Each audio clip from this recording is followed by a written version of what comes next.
आपको बता दें, इस वक्त हम मौजूद हैं उत्तर प्रदेश के जिला बिजनौर में। लगता है कि प्राकृतिक खेती लाभकारी है। बहुत लाभकारी है। कितने समय से कर रहे हैं आप प्राकृतिक खेती? 5 साल हो गए प्राकृतिक खेती करते हुए। मैं गुड़ का मैं गन्ना पैदा कर रहा हूँ और अपना गुड़ बेचता हूँ। जैसे अभी डॉक्टर साहब ने बताया कि गवर्नमेंट की बहुत सारी जो स्कीम्स चल रही हैं और जिसमें बहुत सारे सेमिनार हुए हैं, वहाँ मैं इंट्रोड्यूस हुआ कि हम किस तरीके से इससे जुड़ सकते हैं। तो उसी से प्रेरित होने के बाद मैंने ये खेती की और उसमें मेरी जो कॉस्टिंग है काफ़ी फ़र्क पड़ा। प्राकृतिक खेती से जुड़ के हम प्रकृति से जुड़ेंगे और प्रकृति से जुड़ना एक अच्छे स्वास्थ्य की सौगात होगी। और किसानों को जो किसानी है उस कार्य को पूरे आत्म सम्मान के साथ करना चाहिए। वो दुनिया का सबसे बेहतरीन काम है। देखिए कार्यक्रम चौपाल चर्चा प्राकृतिक खेती पर 29 मई सोमवार सुबह 9 बजे और पुनः प्रसारण रात 9:30 पर सिर्फ दूरदर्शन किसान पर। पहले हम अनाप शनाप यूरिया और DAP NPK ही केवल डालते थे। हमें पता नहीं था कि potash, gypsum, zinc, molybdenum, boron भी कोई तत्व हमारी ज़मीन में होते हैं। अब हम उसी रेशों से खाद डालते हैं जो हमारे कार्ड में दिया हुआ है और इससे हमारी बचत भी हो रही है, बहुत लाभ हो रहा है। इससे मोदी सरकार को बहुत बहुत धन्यवाद, क्योंकि सभी किसानों को जागरूक कर दिया और सभी के सोइल हेल्थ कार्ड बना दिए गए हैं, जिससे कि लाभ हो रहा है। और ये सभी किसानों के पास ऐसे सोइल हेल्थ कार्ड हैं, सभी गांवों में लगभग दिए गए हैं, जिससे किसानों को बहुत लाभ हो रहा है और लागत इससे भी खर्चा भी कम आ रहा है। जिस तत्व की कमी ज़मीन में होती है उसी तत्व को हम खेत में डालते हैं, जिससे कि बहुत लाभ होता है।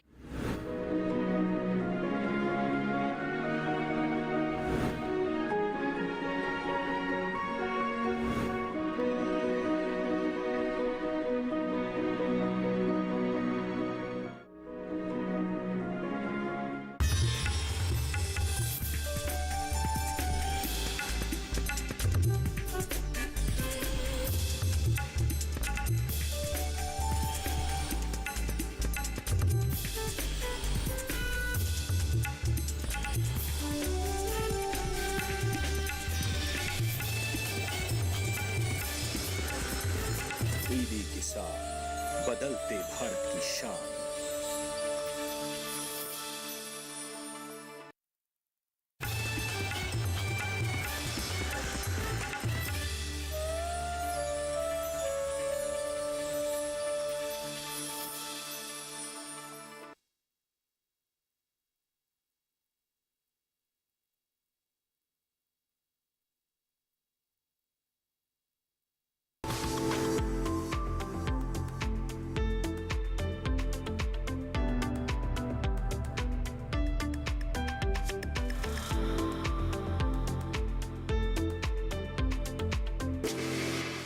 नमस्कार, चौपाल चर्चा कार्यक्रम में आपका स्वागत है। मैं हूं आपके साथ सौरभ शर्मा। किसान भाइयों, चौपाल चर्चा कार्यक्रम आपका अपना कार्यक्रम है, जिसमें हम गांव-गांव जाते हैं, चर्चा करते हैं सरकारी योजनाओं की, किस तरीके से हमारे किसान भाई योजनाओं का लाभ ले रहे हैं। आपको बता दें, इस वक्त हम मौजूद हैं उत्तर प्रदेश के जिला बिजनौर के गाँव अगरी में। आपको बता दें, हमारे साथ मौजूद हैं SDM मांगे राम चौहान जी। सर, ये बताइए, आप पर्यावरण के लिए किस तरीके से काम कर रहे हैं? CRPC 1973 की धारा 151 के अंतर्गत मेरे समक्ष जब 2 व्यक्ति गिरफ्तार करके लाए गए और मैंने उनसे झगड़े का कारण पूछा, तो झगड़े का कारण बताते बताते वो लोग आपस में लड़ने लगे। तब मुझे लगा कि तापमान पृथ्वी का नहीं, लोगों का भी बढ़ा हुआ है और इस तापमान को कम करने के लिए कोई रचनात्मक काम इन लोगों को दिया जाए, जिससे पृथ्वी और लोगों दोनों का तापमान कम हो।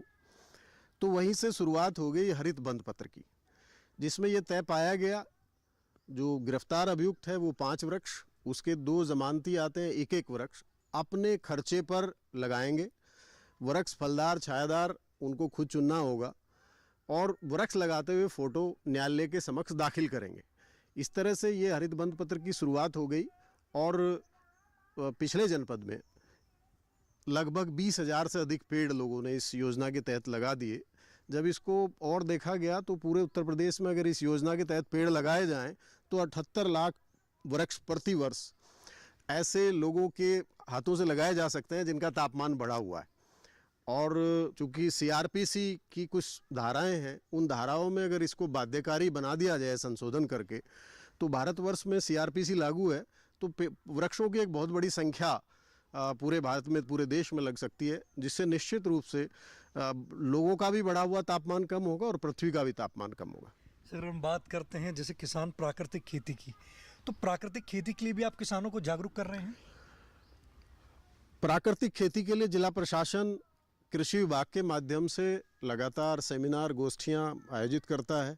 साथ ही साथ ऐसे किसान जिन्होंने प्राकृतिक खेती में कुछ अलग हटके काम किया, वैसे लोगों को सम्मानित करने का काम करता है और लगातार प्रयास किए जाते हैं, मिलने वालों से चर्चा की जाती है ताकि और ऐसे लोगों को पुरस्कृत भी किया जाता है ताकि दूसरे लोग भी इनसे प्रेरणा ग्रहण करके इस खेती की ओर बढ़ें। हमारे किसान भाइयों को संदेश देना चाहते हैं आप?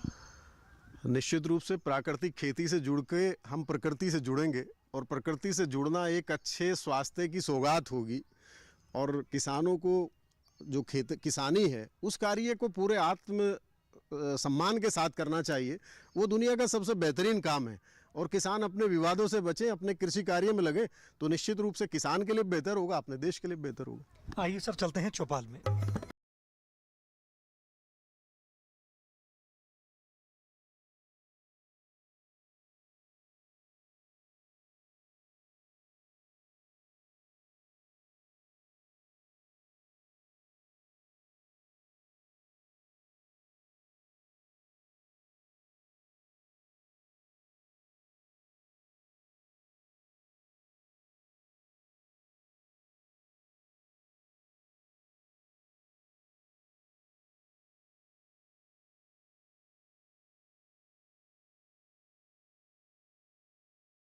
चौपाल पर लेकर चलेंगे। हमारी जो चौपाल है वो सज चुकी है। जोरदार तालियों के साथ कार्यक्रम की शुरुआत करते हैं। आपको बता दें, इस वक्त हम मौजूद हैं उत्तर प्रदेश के जिला बिजनौर में। आज हम बात करेंगे प्राकृतिक खेती के बारे में। हमारे बीच में कृषि विज्ञान केंद्र के विशेषज्ञ मौजूद हैं।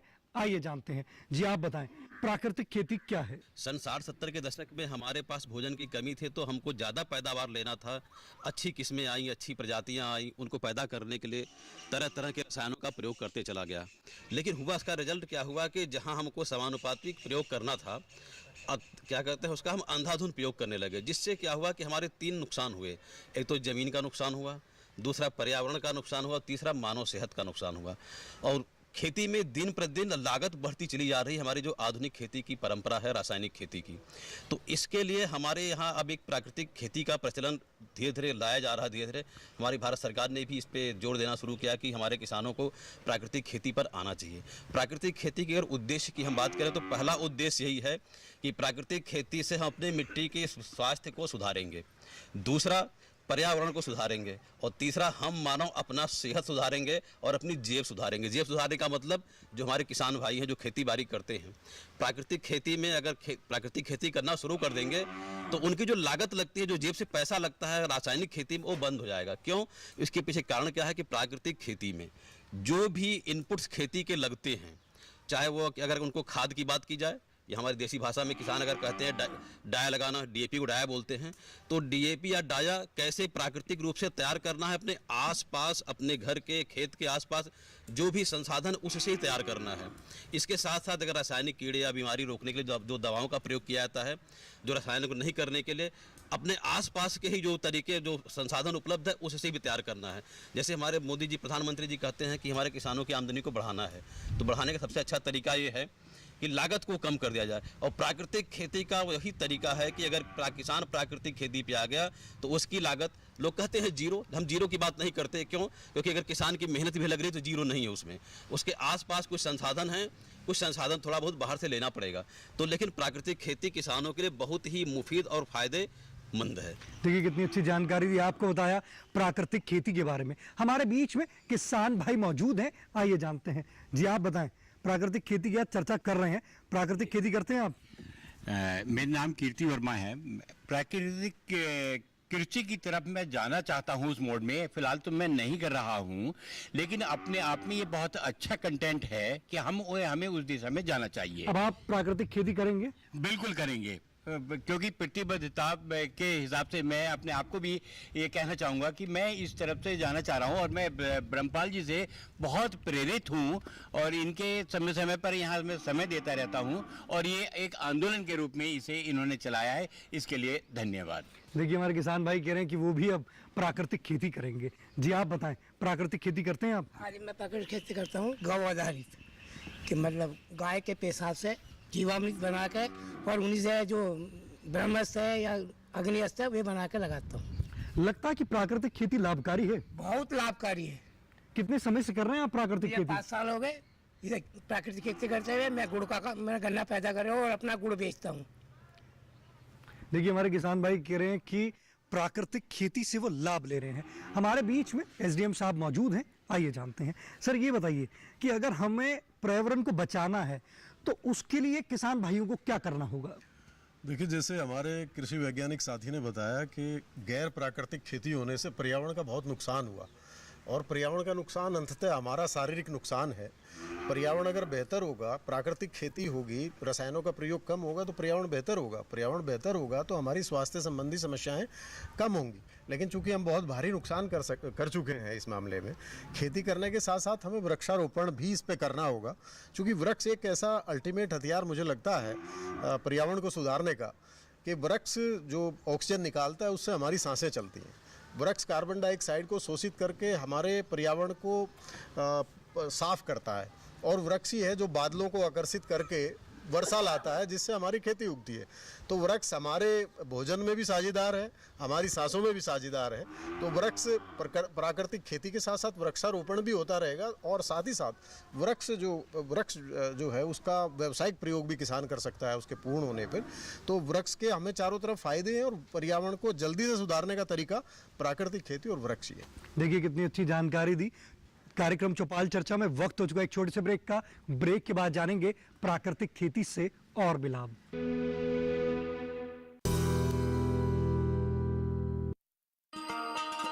किसान भाइयों गांठ बांध लो, गांठ बांध लो, बात बहुत है काम की, समृद्धि के पैगाम की। मिट्टी के मिजाज को समझो, मिट्टी के हर राज को समझो, मिट्टी की तुम जांच कराओ, मुफ्त सॉइल हेल्थ कार्ड ले जाओ। कभी मुनासिब बीज लगाओ, सही किस्म की खाद ले आओ, जितनी जरूरी उतनी डालो, सही मात्रा खुद पहचानो, इसको अपना मंत्र बना लो, मिट्टी की सेहत को जानो। बात बहुत है काम की, कम लागत अधिक वरदान की। किसान भाइयों गांठ बांध लो, आज ही मिट्टी की जांच कराएं। राज्य सरकार के कृषि अधिकारी से संपर्क करें और मुफ्त में सॉइल हेल्थ कार्ड पाएं। कृषि और किसान कल्याण मंत्रालय द्वारा किसान हित में जारी।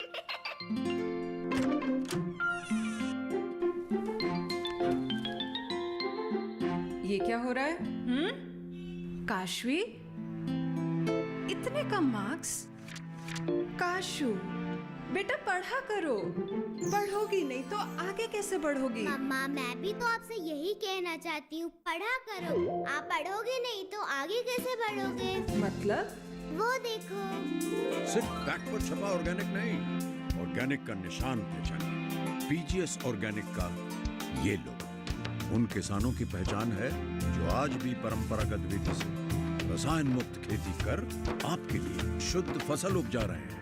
अब समझे मम्मा, अगर मैं प्योर ऑर्गेनिक फूड नहीं खाऊंगी तो अच्छे मार्क्स कहाँ से लाऊंगी? अच्छा बच्चों, जैविक खेती की इस मुहिम को आगे बढ़ाइए, शुद्ध ऑर्गेनिक अपनाइए।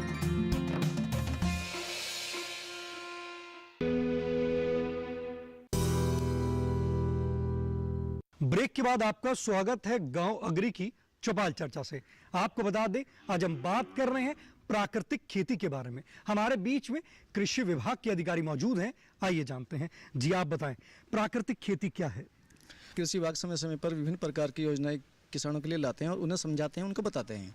ठीक है, अभी जो प्राकृतिक खेती की हम बात कर रहे हैं, प्राकृतिक खेती जिसमें हम किसी भी केमिकल का यूज़ ना करें या बिल्कुल भी कम से कम करें, उसको हम प्राकृतिक खेती के दायरे में लेकर आते हैं, ताकि आने वाले टाइम में हम अपना स्वास्थ्य या फिर ज़मीन का स्वास्थ्य, मेनली ज़मीन का स्वास्थ्य बहुत इंपॉर्टेंट है किसानों के लिए, हमारे लिए भी। तो जैसा भी हम करें कि कृषि विभाग प्राकृतिक खेती में क्या योगदान कर रहा है। अभी हमारे कृषि विभाग बिजनौर ने 30 क्लस्टर लिए बिजनौर के, जो गंगा किनारे पर आधारित हैं, और एक क्लस्टर के लिए हमने 50 हेक्टर लिया। 30 क्लस्टर लिए और एक क्लस्टर में हमने 50 हेक्टर ज़मीन ली। वो जितने भी किसान वहाँ के हमने लिए, उन सब के लिए योजनाएं हैं वो, और उनको 1 हेक्टर के लिए 12,000 रुपये लगभग सरकार के द्वारा अनुमोदन होगा, जो उनकी राशि उनको उनके खाते में आएगी। देखिए कितनी अच्छी जानकारी दी। हमारे बीच में किसान भाई मौजूद हैं, आइए जानते हैं। जी आप बताएं, प्राकृतिक खेती करते हैं आप? जी। किस प्रकार से करते हैं आप? मैं पॉली हाउस के माध्यम से पुष्प की खेती करता हूं, और साथ में जो मॉडर्न टेक्नोलॉजी है ड्रिप के माध्यम से काऊ आधारित खेती करता हूं। जैसे अभी डॉक्टर साहब ने बताया कि गवर्नमेंट की बहुत सारी जो स्कीम्स चल रही हैं और जिसमें बहुत सारे सेमिनार हुए हैं, वहाँ मैं इंट्रोड्यूस हुआ कि हम किस तरीके से इससे जुड़ सकते हैं। तो उसी से प्रेरित होने के बाद मैंने ये खेती की, और उसमें मेरी जो कॉस्टिंग है काफ़ी फ़र्क पड़ा। ये बताइए, आपके मन में कैसे आया कि मैं प्राकृतिक खेती की शुरुआत करूं? ये जो अपने वैज्ञानिक हैं, इनके द्वारा जो गोष्ठियाँ होती हैं, वहाँ पे मैं पहली बार मुझे पता लगा कि इस जुड़ने से क्या लाभ हो सकते हैं। तो इस सेमिनार के माध्यम से ही मैं प्राकृतिक खेती की तरफ रुझान बढ़ा। और आप कितने समय से कर रहे हैं आप? मैं लगभग 4 साल से इसको कर रहा हूँ। लगता है कि 4 साल पहले की अगर बात करते हैं और आज की बात करते हैं, कुछ बदलाव आपने महसूस किया हो? जी, इसमें सबसे ज़्यादा फ़र्क तो मेरी कॉस्टिंग पे पड़ा है। और उसके बाद जब से मैंने प्राकृतिक ये जो स्टार्ट किया है, इसमें मैंने ये भी महसूस किया है कि केमिकल जो मैं पहले आधारित खेती करता था, उसमें कीट पतंगों का अटैक ज़्यादा रहता था, और अब जो प्राकृतिक खेती कर रहे हैं उसमें कीट पतंगों का अटैक पहले से कम है। आमदनी आपकी बढ़ी है? जी बिल्कुल बढ़ी है। इसके लिए माननीय प्रधानमंत्री जी को आप धन्यवाद देना चाहते हैं? बिल्कुल देना चाहूँगा। देखिए, हमारे किसान भाई माननीय प्रधानमंत्री जी को धन्यवाद दे रहे हैं। वो कह रहे हैं कि प्राकृतिक खेती से उनकी जो आमदनी है वो बड़ी है। हमारे बीच में और भी किसान भाई मौजूद हैं, आइए जानते हैं। जी आप बताएं, प्राकृतिक खेती करते हैं आप? जी सर। ये बताइए, प्राकृतिक खेती किस तरीके से करते हैं आप? प्राकृतिक खेती कहो या आवर्तनशील कहो या बाजार मुक्त कहो, तो आप कोई भी नाम ले सकते हैं। आवर्तनशील का मतलब जो चीज़ हमने ज़मीन से ली वो वापस जानी चाहिए, ये नियम है। नियम, नियंत्रण और संतुलन, बैलेंस। जो एसडीएम साहब ने कहा, संतुलन माने हर चीज़ का एक प्रकृति में क्या है, परस्पर पूरकता है। प्रकृति में विरोध नहीं है, चाहे घास है, पतंगे हैं, कीट है, सबका एक अपना रोल है, पर उसको नियंत्रण की ज़रूरत है। तो हम जो है गौ आधारित प्राकृतिक खेती करते हैं, और मैं लगभग 20 वर्षों से, एक मैंने शांतिकुंज में पहले एक स्वावलंबन सत्र किया था, तो वो बाजार मुक्त पे ही है। मतलब बाजार से हम अपने संसाधनों से कैसे करें। तो मेरा ऊर्जा में भी कुछ काम था, तो जैसे हमने अपना सोलर अपना लगाया, ताकि बिजली कोयला से होती है, ज़मीन से निकलता है कोयला, तो उसे सोचते हुए हम अपनी भी ऊर्जा भी हमारी हो। अपना गोबर गैस प्लांट है, हमें पूरा खाना हमारा गोबर गैस से बनता है। ये प्राकृतिक खेती से लगा कुछ बदलाव आया है? बदलाव भी आया है और ज़रूरत है। मतलब या तो समझ के कर ले, नहीं तो मजबूरी में आना ही पड़ेगा। ये मतलब क्या कहना चाहिए। उत्पादन कैसा होता है प्राकृतिक खेती जो हम करते हैं? शुरू में कम होता है और बाद में वो स्थिर हो जाता है। और अगर हम बात करते हैं रासायनिक उत्पाद और प्राकृतिक उत्पाद में अंतर क्या है? अंतर उसका ये है कि उसमें कॉस्टिंग बहुत बढ़ती है, पानी का दोहन बहुत ज़्यादा होता है, और हमारी जो लागत है वो बहुत ज़्यादा बढ़ती है। तो प्राकृतिक खेती हमें करनी चाहिए। प्राकृतिक खेती करनी चाहिए। कृषि एवं किसान कल्याण मंत्रालय की जो योजनाएं हैं वो धरातल पर काम कर रही हैं? हाँ, काम कर रही हैं। सोलर, मेरा अभी बड़ा सोलर लगा है, और ड्रिप इरिगेशन का है, और अभी तो नमामि गंगे में हो गया। हमारे गांव में प्राकृतिक खेती के एक प्रोजेक्ट आया था, उसमें किसानों को लाभ भी हुआ है। इसके लिए माननीय प्रधानमंत्री जी को आप धन्यवाद देना चाहेंगे? देते हैं, बिल्कुल साहब। देखिए हमारे जो बिजनौर के जो किसान हैं वो माननीय प्रधानमंत्री जी को धन्यवाद दे रहे हैं। हमारे बीच में एसडीएम साहब मौजूद हैं, आइए जानते हैं। सर ये बताइए कि अगर जो जन समस्याएं हैं उसका समाधान किस तरीके से करते हैं आप? देखिए, जैसे हमारे डॉक्टर लोग बताते हैं, गैर प्राकृतिक खेती करने में हम रसायनों का अधिकतम प्रयोग करते हैं। रसायन कहीं ना कहीं हमारे नर्व सिस्टम को उत्तेजित करते हैं, एक तरह से मानसिक प्रदूषण होता है हमारा उसमें। और जब हम प्राकृतिक खेती के रूप में एक रचनात्मक काम करते हैं तो निश्चित रूप से रचनात्मक काम हमें पॉजिटिविटी की ओर ले जाता है और हमारा मानसिक जो प्रदूषण है वो समाप्त होता है। एक छोटा सा प्रयोग मेरे द्वारा चांदपुर तहसील में किया गया था जन समस्याओं के समाधान का। बेसिकली इसमें जन समस्याओं के समाधान में जन भागीदारी को आमंत्रित किया गया था। जिस तरह तहसील पे कुल मिला के सभी विभागों के 20-22 ऑफिस होते हैं, इन ऑफिसों को मैंने ग्राम पंचायत स्तर पर शिफ्ट किया। यानी ग्राम पंचायत को एक ऑफिस माना, वहाँ एक रजिस्टर रखवाया, किसी को तहसील ना आने की ज़रूरत पड़े, अपनी समस्याएं वहीं लिखे और ग्राम प्रधान उसको लीड करे, उसके पंचायत के सदस्य मिलकर लीड करें। जो मामले समझौतों से निपट सकते हैं उनको समझौतों से निपटाएं और जो कानूनी तरीके से सरकारी कार्मिकों की सहायता से निपट सकते हैं, सरकारी कर्मचारियों की सहायता लें। तो उस तहसील क्षेत्र के ग्राम प्रधानों को मैं धन्यवाद देना चाहूँगा कि उन्होंने इस तरह से प्रयास करके लगभग 646 मामलों का निस्तारण अपने स्तर से किया था। और मुझे लगा था कि जब एक समझौतों के आधार पर चीज़ें होती हैं तो एक जीत जीत का सिद्धांत काम करता है और एक वैचारिक शुद्धता आती है। लोगों की लड़ाई झगड़े खत्म होते हैं तो पर्यावरण अपने आप बेहतर होता है और प्राकृतिक खेती भी कहीं ना कहीं उसी ओर बढ़ाता है हमें। प्राकृतिक खेती हमें पॉजिटिव चीज़ें करने के लिए उत्प्रेरित करती है तो निश्चित रूप से हमारा पर्यावरण पॉजिटिव होता है। देखिए कितनी अच्छी जानकारी दी। चौपाल चर्चा कार्यक्रम में वक्त तुझको एक और छोटे से ब्रेक का। ब्रेक के बाद जानेंगे प्राकृतिक खेती से और भी लाभ।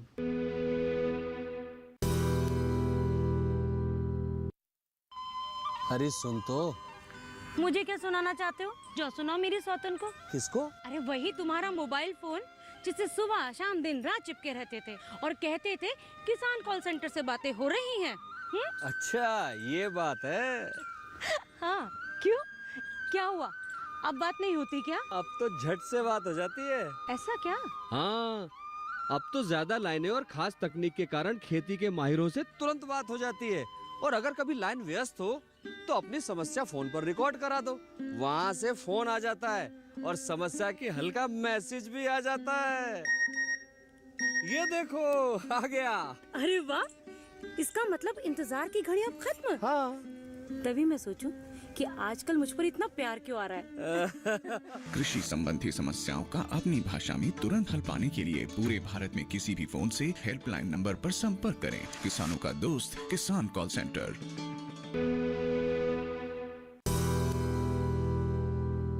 ब्रेक के बाद आपका स्वागत है गांव अग्री की चौपाल चर्चा से। आपको बता दें आज हम बात कर रहे हैं प्राकृतिक खेती के बारे में। हमारे बीच में किसान भाई मौजूद हैं, आइए जानते हैं। जी आप बताएं, प्राकृतिक खेती करते हैं आप? हाँ जी, प्राकृतिक खेती करता हूँ मैं एक्चुअली बाहर रहता था, नोएडा में सर्विस करता था रियल एस्टेट में।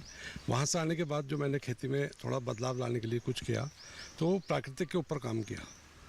ठीक है जी। और उसमें जो ये आपके पेस्टिसाइड होता था मैंने इसको धीरे धीरे कम करता हूँ और धीरे धीरे मैंने उसमें वो बदलाव किया। लगता है कि प्राकृतिक खेती लाभकारी है? बिल्कुल लाभकारी है जी, बिल्कुल लाभकारी है कि जितना भी हम रासायनिक खेती करते हैं, जो किसान मित्र जीवाणु कीटाणु होते हैं वो एक्चुअली ख़त्म हो जाते हैं खेती से। और जब वो खेत से ख़त्म हो जाते हैं तो धीरे धीरे हमारे जो फसल है वो ख़राब होने लगती है, क्योंकि उनका बहुत बड़ा योगदान होता है किसान के लिए, जो किसान मित्र जीवाणु होते हैं। अब क्या है कि जितना हम उसमें ऑर्गेनिक डालेंगे या जैविक डालेंगे तो उससे वो जिंदा रहते हैं, जिससे हमारी फसल भी बड़ी होती है और खेत भी हमारे फसल योग्य होते हैं। देखिए किसान भाई कह रहे हैं कि प्राकृतिक खेती कर रहे हैं, नौकरी छोड़कर वो प्राकृतिक खेती उन्होंने अपनाया है। हमारे बीच में और भी किसान भाई मौजूद हैं, आइए जानते हैं। जी आप बताएं, प्राकृतिक खेती करते हैं आप? जी। ये बताइए किस प्रकार से कर रहे हैं आप प्राकृतिक खेती? हमने सुभाष पालेकर जी का शिविर किया था लखनऊ में, उन्हीं से प्रेरित होकर गौ आधारित प्राकृतिक खेती करते हैं। कितने समय से कर रहे हैं आप प्राकृतिक खेती? लगभग 5-6 साल हो गए। लगता है कि प्राकृतिक खेती किसानों को करनी चाहिए? बिल्कुल करनी चाहिए, इसमें तो लाभ ही लाभ है, नुकसान तो कोई है ही नहीं। देखिए हमारे किसान भाई कह रहे हैं प्राकृतिक खेती में लाभ ही लाभ है, इसमें नुकसान नहीं है। तो आप भी प्राकृतिक खेती करें। अधिक जानकारी के लिए आप कृषि विज्ञान केंद्र या कृषि विभाग में जाकर संपर्क कर सकते हैं। हमारे बीच में और भी किसान भाई मौजूद हैं, आइए जानते हैं। जी आप बताएं, प्राकृतिक खेती करते हैं आप? हाँ मैं कराता हूँ और मैं बिजनौर से बिलोंग करता हूँ। अजय कृष्ण नाम है मेरा। मैं पिछले 9 साल से जैविक खेती करा रहा हूँ और किसानों को जागरूक कर रहा हूँ कि जो केमिकल लगा रहे हैं इसको धीरे धीरे कम करें और शुद्धता की तरफ लेके जाए, क्योंकि बीमारी बहुत ज़्यादा फैल रही है। हर समाज के अंदर जितने भी व्यक्ति हैं उसमें 95% व्यक्ति बीमार हैं। मैं चाहता हूँ कि बीमारी दूर हो, और बीमारी दूर तब हो सकती है जब हम जहर मुक्त खेती कर सकते हैं। देखिए हमारे किसान भाई कह रहे हैं कि बीमारी तभी दूर हो सकती है जब हम जहर मुक्त खेती करेंगे। तो इसका मतलब ये है कि आप भी प्राकृतिक खेती करें। प्राकृतिक खेती जो है आपके लिए लाभकारी है। जी आप बताएं, प्राकृतिक खेती करते हैं आप? नमस्कार जी सर, मैं प्राकृतिक खेती करता हूँ। मेरा बेसिकली आम का बाग है धामपुर में, जो हम प्राकृतिक खेती जिसमें 3 साल से कर रहे हैं। ये बताइए, प्राकृतिक खेती के लिए आपके मन में विचार कैसे आया? जैसे मैंने बताया कि आम का बाग था, वो काफ़ी समय से केमिकल फार्मिंग पे ही चल रहा था, तो उसमें काफ़ी पेड़ जो है वो मरने शुरू हो रहे थे। तो वो देखकर ये विचार आया कि ये सिस्टम बदलना पड़ेगा जो अभी चल रहा है, और हमें प्राकृतिक खेती की तरफ आना पड़ेगा ताकि उन पेड़ों का संरक्षण करा जा सके। जैसे आप कह रहे हैं कि आपने जब प्राकृतिक खेती शुरू करी आज 3 साल हो गए, कुछ आपने देखा मिट्टी में कुछ बदलाव आया हो? पहले मिट्टी कठोर थी, अब कुछ भुरभुरी हुई है? मिट्टी भुरभुरी भी हुई है, कुछ उपजाऊ क्षमता भी बढ़ी उसमें? उपजाऊ क्षमता भी बढ़ी है जी। जो फ्रूट क्वालिटी थी वो भी बहुत अच्छी हुई है। मिट्टी का हमें एक बहुत अच्छा वो देखने को मिला है कि बारिशों के आसपास काफ़ी मशरूम स्वतः ही उग जाता है हमारे फील्ड में। तो उसका मतलब ये है कि जो हमारा फंजीसाइड जो मेन पड़ता है आम में या किसी फल की उसमें, तो उसकी मात्रा जो है वो बिल्कुल ख़त्म हो चुकी है सॉइल में से। तभी फंगस, मशरूम जो एक फंगस है वो अपने आप उग रही है, और जितना भी हमारा मटेरियल मल्च वहाँ पड़ा है या पुरानी लकड़ी है उसको स्वतः ही वो अपने आप ही रिसाइकिल कर रही है। देखिए कितनी अच्छी जानकारी दी हमारे किसान भाई ने, बताया किस तरीके से वो प्राकृतिक खेती कर रहे हैं, और वो बता रहे हैं कि उनकी भूमि की जो उपजाऊ क्षमता है वो उससे बड़ी है। हमारे बीच में कृषि विज्ञान केंद्र के विशेषज्ञ मौजूद हैं, आइए जानते हैं। जी आप बताएं, ये बताइए कि अगर हमारे किसान भाइयों को प्राकृतिक खेती की शुरुआत करनी है तो अगर उसके घटक तैयार करने हैं तो कैसे तैयार कर सकते हैं? जी इसके कई सारे कंपोनेंट्स हैं, जिनमें से एक की बात करें कि अगर उर्वरक का कोई ऑल्टरनेटिव किसान को चाहिए प्राकृतिक खेती के लिए, तो हम एक बात करते हैं घन जीवामृत की, जो कि एक जीवाणुयुक्त सूखी खाद है। इसको तैयार करने के लिए किसान को 100 किलो गोबर की खाद, 1 किलो गुड़, 2 किलो बेसन, 5 लीटर गौमूत्र और 100 ग्राम से आधा किलो के आसपास एक किसी पुराने पेड़ की जीवाणु युक्त मिट्टी की ज़रूरत पड़ेगी। इन सभी चीज़ों को आप मिला के 48 घंटे के लिए किसी कट्टे बोरे से नम करके ढक दीजिए, और उसके बाद उसे छांव में सुखा दीजिए, और ये 6 महीने तक आप इसे इस्तेमाल कर सकते हैं। तो ये एक अच्छा ऑल्टरनेटिव है किसी भी किसान के लिए प्राकृतिक खेती में खाद की तरह इस्तेमाल करने की। देखिए कितनी अच्छी जानकारी दी। हमारे बीच में कृषि विज्ञान केंद्र के अध्यक्ष मौजूद हैं, आइए जानते हैं। जी आप बताएं, प्राकृतिक खेती किसान ने कर ली, उत्पादन भी अच्छा हो गया, अब बात करते हैं मार्केटिंग की, वो किस तरीके से कर सकते हैं? यदि प्रसंस्करण के क्षेत्र में हमारे किसान आगे आ जाएंगे, यहाँ पर हमने अभी धामपुर गई थी, धामपुर ग्रीन धामपुर करके है, और उन्होंने जो है अपने जो जैविक उत्पाद हैं उसकी प्रोसेसिंग करके और अपने माल को वो फॉरेन बेच रहे हैं। और जबकि उनका 300 ग्राम का गुड़ का पैकेट जो है वो मिल रहा है 70 रुपये का। ऐसे ही मखाने पर कोटेड करके, जीरा उस पर सौंफ पर कोटेड करके, तो इस तरीके से कई तरह के उत्पाद किसान उसका प्रसंस्करण करें। अगर हम बात करते हैं प्रसंस्करण की, तो क्या प्रसंस्करण की ट्रेनिंग कृषि विज्ञान केंद्र बिजनौर किसानों को देगा?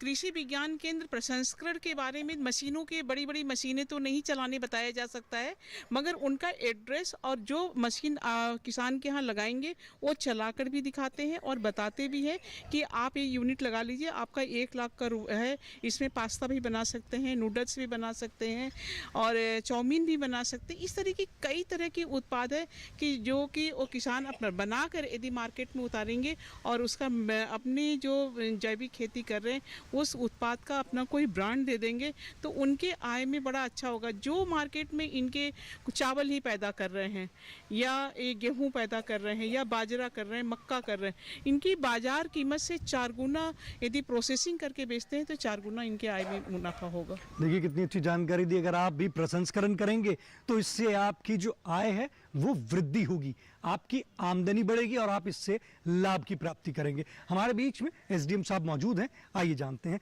सर ये बताइए कि प्राकृतिक खेती के लिए आप किसान भाइयों को कोई संदेश देना चाहते हैं? प्राकृतिक खेती करके निश्चित रूप से हम लोग प्रकृति से जुड़ेंगे और प्रकृति से जुड़ना जीवन को बचाने का एक बड़ा काम है। किसान भाइयों का जो आपसी ज़मीनों के विवाद हैं उनके निस्तारण की व्यवस्था, जिस तरह प्राकृतिक खेती हम लोग गांव स्तर पे करते हैं, उनके निस्तारण की व्यवस्था भी ग्राम पंचायत स्तर पे हो जाए तो उनका आना जाना बच जाएगा और वो अपनी प्राकृतिक खेती में ज़्यादा ध्यान दे सकेंगे। किसान भाइयों को मेरा ये संदेश है कि वो प्राकृतिक खेती से जुड़ के प्रकृति से जुड़े और वादों से बचें, वाद विवादों से बचें। आप अपने पसंदीदार कार्यक्रम चौपाल चर्चा को अब आप डीडी किसान के यूट्यूब चैनल पर भी देख सकते हैं। टीवी पे दिए गए क्यूआर कोड को स्कैन करें। आज के गांव अग्री की चौपाल चर्चा से बस इतना ही। फिर होगी आपसे मुलाकात एक नए गांव, एक नए विषय के साथ। तब तक हमारी पूरी टीम को दीजिए इजाजत। आप देखते रहिए दूरदर्शन किसान। नमस्कार।